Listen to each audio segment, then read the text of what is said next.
Welcome to the deep dive. So we've had this fascinating source you all sent in. It's a blueprint for, well, what looks like a simple 20 or 25-minute workout. But the more you look at it, you realize it's not just a list of exercises. It's a masterclass in efficiency. And it has this enigmatic label, Day 22. And that label, Day 22, that's really our first clue, isn't it? This isn't some beginner's introduction. We're looking at something that's probably the peak expression of a much longer structured fitness plan. So our mission today is to really deconstruct this, to take this super high-density schedule and figure out the why, the engineering behind it that lets you hit 3 huge goals in less than half an hour. Right.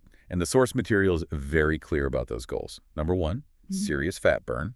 2, comprehensive leg toning, and 3, a big improvement in cardio endurance. But the thing that makes this so, I think, brilliant is that it requires 0 equipment. 0.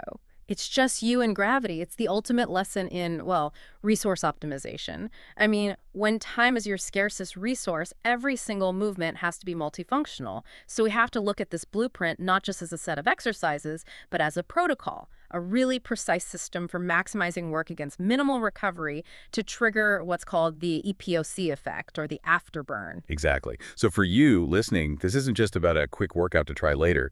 This is a deep dive into the science of getting maximal results when you are under extreme time pressure. We're going to go through it all sequentially from the very first arm circle to the final deep breath. Okay, so let's start with the foundation, the architecture of it. Before any of the really high-intensity stuff kicks in, this plan dedicates exactly 3 minutes to preparation. Now, given the whole thing is only about 20 minutes, why can't we just, jump in, maybe accept being a little stiff at the start and save a minute or 2? Well, because skipping the warm-up, it compromises both safety and your peak output. And if you compromise your peak output, you're undermining the whole fat-burning goal of the workout. Those 3 minutes are designed to systematically and safely transition your body from a resting state to a dynamic one. And it has to do that without causing fatigue before you've even started the real work. Okay, so first up is 30 seconds of arm circles. Super simple, very low intensity. That's pure mobility. You're just lubricating the shoulder joints, raising your core temperature a little bit. Then the plan immediately shifts into the major muscle groups that are about to get hit hard. So you've got 30 seconds each of bodyweight squats, then lunges, and then glute bridges. So we've gone from like an isolated joint thing to activating the entire posterior chain, the hamstrings, the glutes, and you're basically rehearsing the moves you're about to do in the main circuit. Exactly. The squats and lunges, think of them as dynamic stretching. They're just getting blood flowing to the biggest muscles in your body. The glute bridges, though, that's key. That's a targeted activation exercise. We need to wake up those glutes before we ask them to do something explosive like a jump squat. That makes perfect sense. If your glutes aren't firing, all that stress just goes straight to your knees and lower back when you start jumping. Now, the last part of this warm-up, and it's the longest part, is a full minute of jumping jacks. That feels like a big shift in intensity. It is. That's the metabolic commitment right there. That 1 minute of continuous jumping jacks is the signal. It tells your cardiovascular system that a period of high-demand work is about to happen. You're getting your heart rate up into zone 3 before the real push even begins. So in just 3 minutes, the plan moves perfectly from simple joint movement to targeted muscle activation, and then finally to a full metabolic ramp-up. It gets you primed, but not tired. Primed, but not pre-fatigued. That's the goal. And this is where the blueprint gets, I think, really strategic. Section 2, the lower body HIIT circuit. We're looking at 3 rounds of 4 different exercises, and it uses that classic strict HIIT protocol. 30 seconds of all-out work, followed by a very tight 15 seconds of rest.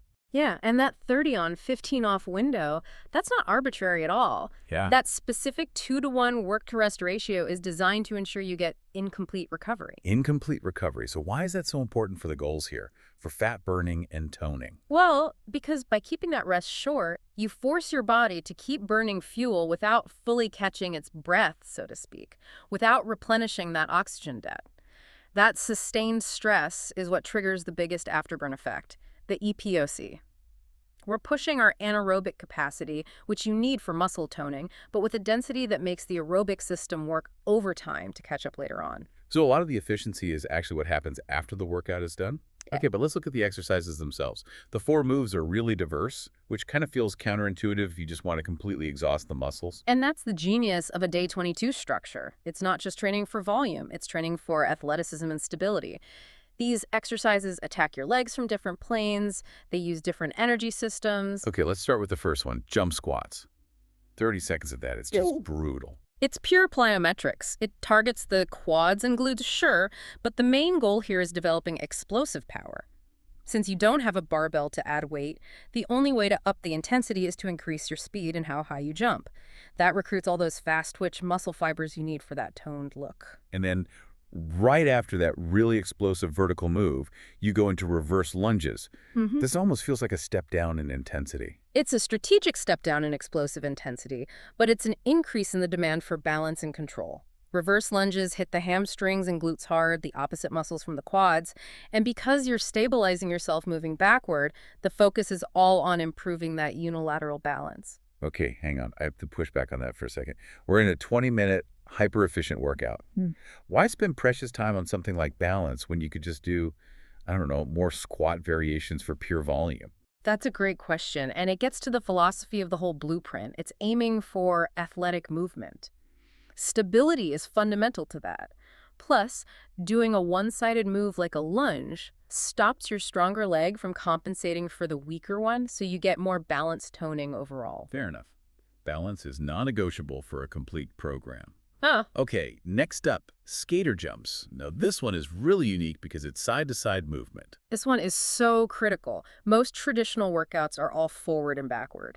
Skater jumps hit those often neglected lateral muscles, the hip abductors and adductors. They are a cardio move, a balance challenge, and a strengthening exercise all in one. It makes sure the toning is comprehensive. So you're trading some of the pure calorie burn you might get from, say, high knees for this crucial benefit of lateral strength. Precisely. And then finally we come back to the goblet squat. But the source says even without a weight, you use the goblet hand position. What's the point of holding your hands together if you're not holding anything? It's all about leverage. When you hold your hands out in front, even empty, it shifts your center of mass forward a little. That forces you to engage your core, your abs, to keep from tipping over. It keeps your spine upright and engages those deep core muscles, especially when you're tired. So in just 3 short rounds, you've hit power, balance, lateral movement, and core activation, all while driving that metabolic stress. That's a complete lower body solution in just 9 minutes of actual work. So we just hammered the lower body.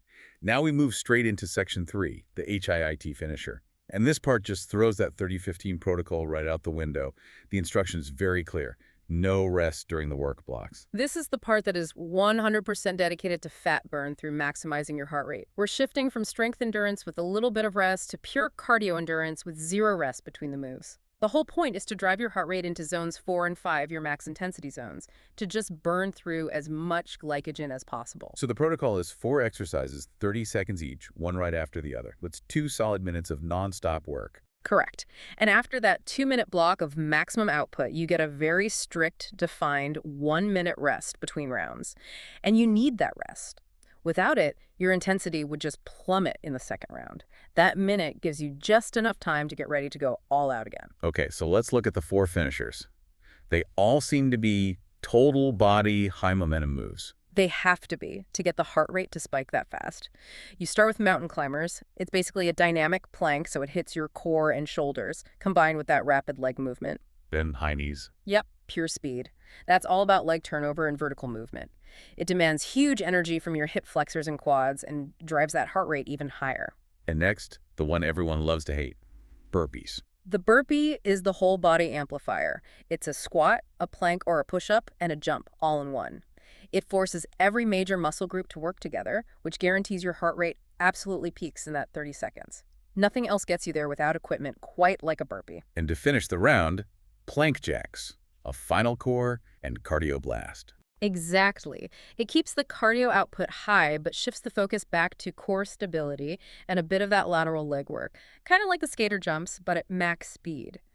These 4 moves together, they just demand this continuous, unsustainable effort for 2 minutes. That's how you get the metabolic stress you need.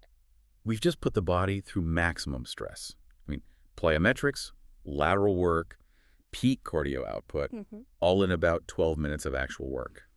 So what happens if we just stop there? We have to talk about this final step, the 3-minute cool down. Yeah, the cool down is not optional. It's not a reward. It's a necessary physiological phase.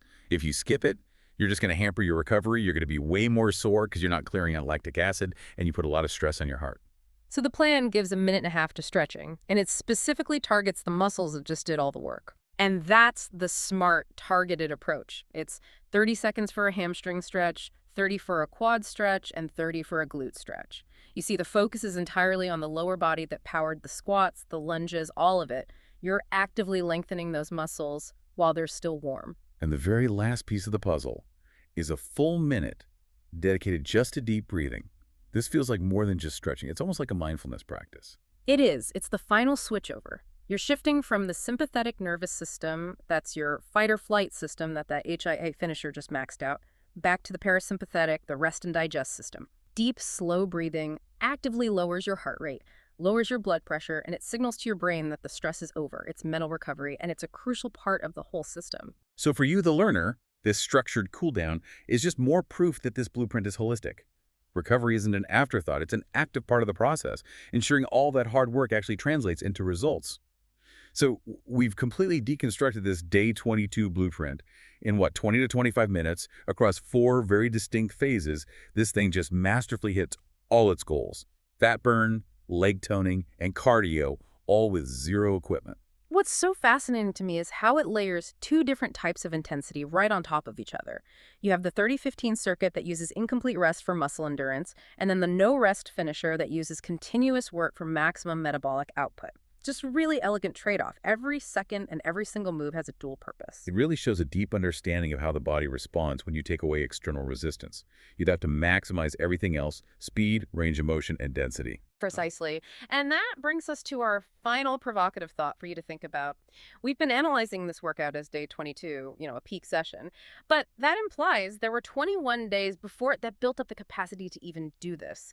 So if this one 20-minute session is already this complex with plyometrics, balance work, core stabilization, lateral movement, how were those earlier days designed to prepare the body for this? What does the full 30-day or maybe 60-day plan actually look like? That structure of progression, that might be the most valuable blueprint of all.